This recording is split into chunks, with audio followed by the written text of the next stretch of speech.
اس کس لاس پورته کوي چې کوم به مونږ سره میدان ته وځي، چې کوم نه وځي هغه لاس مه پورته کوئ، تکلف مه کوئ. مونږ سره هغه کس لاس پورته کوي چې بیا به را تښتي نه. قاعده اشاره کوه څه دپاره؟ د تښتېدو دپاره به اشاره کوم؟ بیا به پرې ورځو، بیا به واپسي نه وي په هغې کې. خو مونږ تحمل نه کار اخلو. کوشش هم دا ده چې د عقل په ذریعې باندې دوی پوه کړو، او که د عقل په ذریعې نه پوهېږي بیا به په لوړ باندې پوهیو. نو الله رب العالمین دې ستاسو دغه جذبه قبوله کړي. انشاءالله دین دپاره به جنګېږو.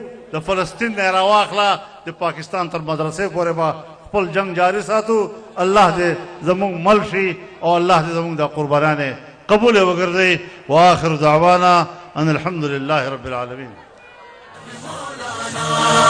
قائد ہمارا مولانا، رہبر ہمارا مولانا، لیڈر ہمارا مولانا.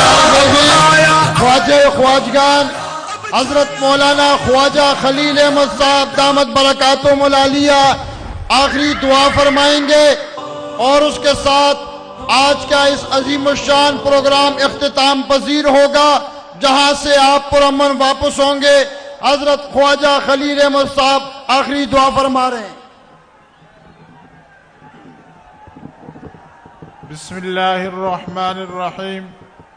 اللہم صل علی سیدنا محمد وعلی آل سیدنا محمد وبارک وسلم علیہ. ربنا آتنا فی الدنیا حسنہ وفی الآخرة حسنہ وقنا عذاب النار. ربنا ظلمنا أنفسنا وإن لم تغفر لنا وترحمنا لنكونن من الخاسرين. رب اجعلني مقيم الصلاة ومن ذريتي ربنا وتقبل دعاء. ربنا اغفر لي ولوالدي وللمؤمنين يوم يقوم الحساب. اللهم إنا نسألك من خير ما سألك منه نبيك محمد صلى الله عليه وسلم، ونعوذ بك من شر ما استعاذ منه نبيك محمد صلى الله عليه وسلم، وأنت المستعان وعليك البلاغ ولا حول ولا قوة إلا بالله. اللهم أحسن عاقبتنا في الأمور كلها وأجرنا من خزي الدنيا وعذاب الآخرة. اللهم اصلح في ديننا وواسع في دارنا وبارك في رزقنا. سبحان ربك رب العزة عما يصفون وسلام على المرسلين والحمد لله رب العالمين. آمين برحمتك يا أرحم الراحمين. يا إخوتنا لبيك القدس لنا